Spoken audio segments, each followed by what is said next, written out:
دو concept ایسے ہیں جن کا ہمارے یہاں سرسا غلط مطلب نکالا گیا ہے۔ ایک وہ کہ برے مرد بری عورتوں کے لیے ہیں اور بری عورتیں برے مردوں کے لیے ہیں، اور دوسرا یہ کہ زنا ایک قرض ہے جو آپ کو اپنے گھر سے چکانا پڑے گا، خاص کر بیٹی کی صورت میں۔ ہمارے یہاں سورہ نور آیت نمبر 26 کا مطلب جو ہے ترجمہ وہ سراسر غلط دیا جاتا ہے۔ الخبیثات للخبیثین والخبیثون للخبیثات، اس کا ترجمہ یہ ہے کہ بدکار عورتیں بدکار مردوں کے لیے ہیں اور بدکار مرد بدکار عورتوں کے لیے ہیں۔ پہلی بات تو یہ ہے کہ قرآن مجید کی کسی بھی آیت کی تفسیر جو ہے اس کے سیاق و سباق کے بغیر نہیں کی جا سکتی، اور ہمارا ہمیں یہ ہے کہ ہمیں آدھا سچ بتانے کی عادت ہے۔ اگر اس آیت کو سیاق و سباق کو دیکھا جائے تو یہاں پر جو ہے آخرت کی بات ہو رہی ہے، یعنی کہ آخرت میں جو ہے وہ بری عورتیں جو ہیں برے مردوں کے ساتھ ہوں گی، اور برے مرد جو ہیں وہ بری عورتوں کے ساتھ۔ بات کر رہے ہیں تو فرعون کی بیوی مسلمان تھی اور نوح علیہ السلام کی بیوی کافر تھی، اور حضرت لوط علیہ السلام کی بیوی جو تھی وہ گنہگاروں کی حامی تھی۔ لہٰذا اس آیت میں جو ہے وہ آخرت کا ذکر ہو رہا ہے، نہ کہ دنیا کا۔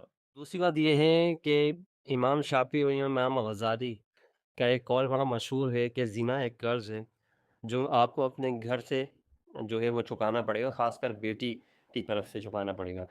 تو نہایت سے گھٹیا اور سرسر غلط بات ہے یہ، کیونکہ امام غزالی کا ایسا کوئی قول ہے نہیں، اور اگر کوئی قول ہے بھی تو وہ حضور صلی اللہ علیہ وسلم کی بات سے زیادہ معتبر نہیں ہے، اور ایسی کوئی حدیث ہمیں نہیں ملتی ہے کہ جس میں اس طریقے کی جو ہے وہ گھٹیا بات۔ اچھا ایک بات بتائیں کہ اگر آپ زنا کرتے ہیں تو اس میں آپ کی بیٹی کا کیا قصور ہے؟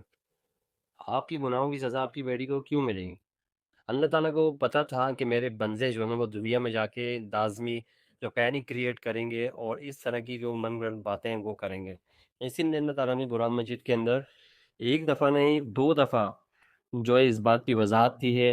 ایک دفعہ بھی کافی دی، لیکن دو دفعہ اس لیے کی ہے کہ کوئی وہم و گمان نہ رہے انسان کے۔ اللہ تعالیٰ قرآن میں فرماتے ہیں کہ وَلَا تَزِرُ وَازِرَةٌ وِزْرَ أُخْرَىٰ، کہ اور کوئی شخص بھی کسی دوسرے کا گناہ کا بوجھ جو ہے وہ نہیں اٹھائے گا۔ تو اس سے ہمیں واضح پتہ چلتا ہے کہ یہ جو چیزیں ہیں جو پھیلائی گئی ہیں کہ بھئی اگر کوئی گناہ کرے گا یا زنا کرے گا تو اس کا بدلہ اس کے گھر والوں سے لیا جائے گا، تو یہ چیزیں بالکل ہی منحرت ہیں۔